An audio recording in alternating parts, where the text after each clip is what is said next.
because like San Jose doesn't really have a lot of ties to, you know, the death culture, but, you know, we found it, yeah, you know. And so that ties in with certain events I did in Suicide Club and in Cacophony, is that there were a lot of cemeteries that were in Lone Mountain that became subdivisions.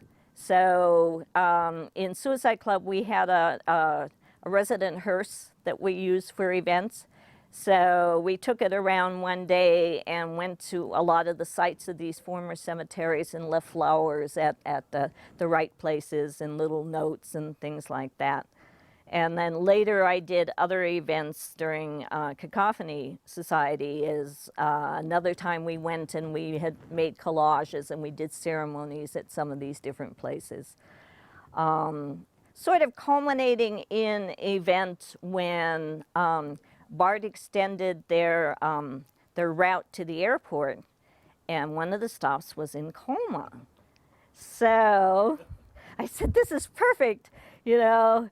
So the event was Soul Train, and we did a mock funeral on BART, and, you know, one of the security guards was following us the whole time. You know, we sort of had a collapsible dummy that was called Ellsworth Gates, which was the name of one of our members. And, you know, we took him up to Emperor Norton's grave in Colma, and so we did a procession through Colma to different places. And I was working as a historian at the time for the city of South San Francisco, so I tied it in with a historical tour of the cemeteries there. Other types of events I like to do is, I like to do sort of a mix and match, where I did several theater events. One was a Choose Your Own Adventure Robin Hood play out in the Arboretum.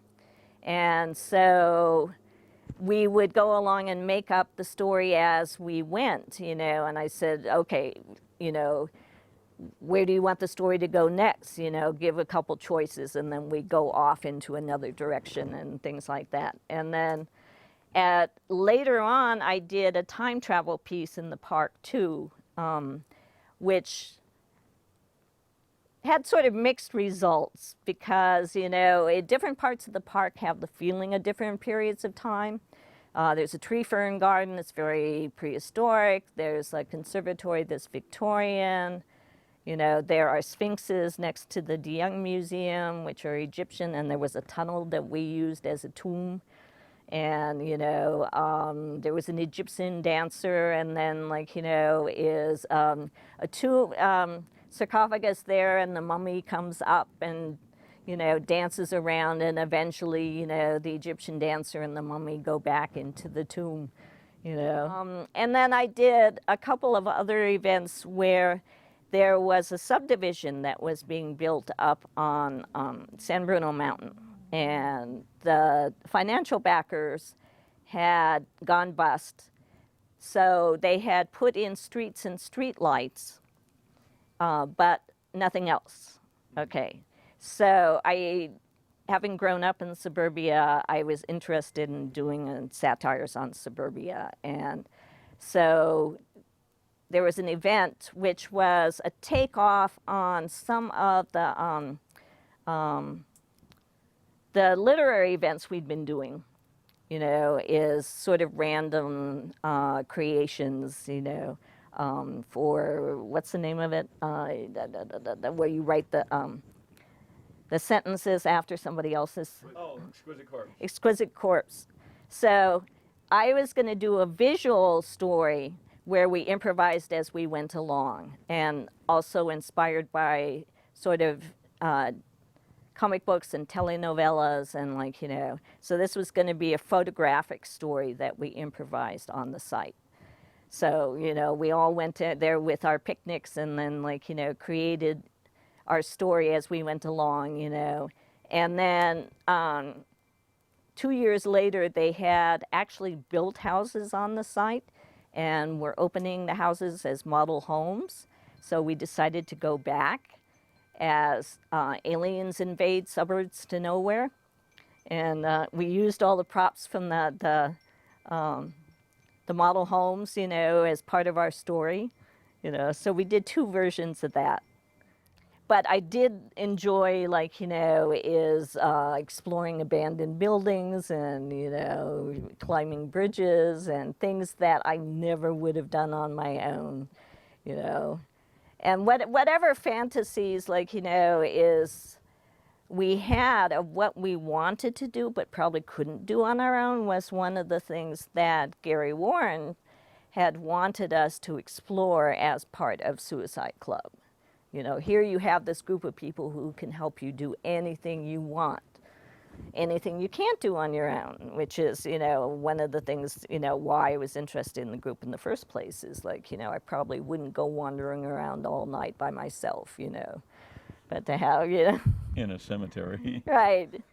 Oh, yeah, and actually one of my favorite, you know, events, you know, later on was like literary tour of one of the cemeteries in Oakland, you know, that John, you know, organized. And, like, you know, we would go there, and then there were different readings, and I think we also went there and played, like, you know, games and, like, Mountain you know. View Cemetery. That's Mountain View Cemetery up in Oakland. Beautiful, amazing place at night. Yeah. Yeah. And also another Oakland event is like one of the sewer tours. My favorite one was the one where we, like, popped open, like, the manhole in Mills College and then hopped out, you know, right as the security guard was walking past us, you know. He said, "Ah!" You know, it's much harder to do physical adventure now because some of the things that we did were illegal, and, you know, with Homeland Security, you know, such as bridge climbs and things like that, you know, is powers that be might stop you. Although there are people still doing, like, urban adventuring, you know, they're just many more, and they're very secretive about it. They've gotten sneakier. Right, they're sneakier. Yeah. But some of the things that we used to do were sort of street theater too, and those are perfectly fine, you know, is, you know, we would go and interview people on Haight Street, you know, in lab coats with, you know, clipboards and things like that, and ask them weird questions, you know.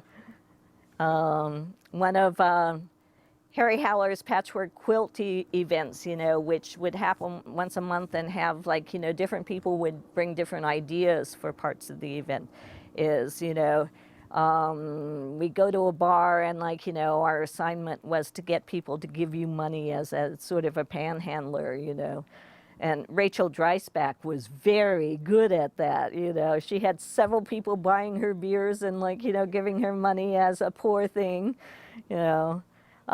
So, and, you know, I remember Gary Warren would explore things, you know, is, okay, he would infiltrate some secret groups like the Moonies, you know, just to test himself, you know, how much could I stand of psychological brainwashing and things like that. So it could be physical adventure, it could be psychological, whatever, you know, test yourself, try different things. Explore. Yeah.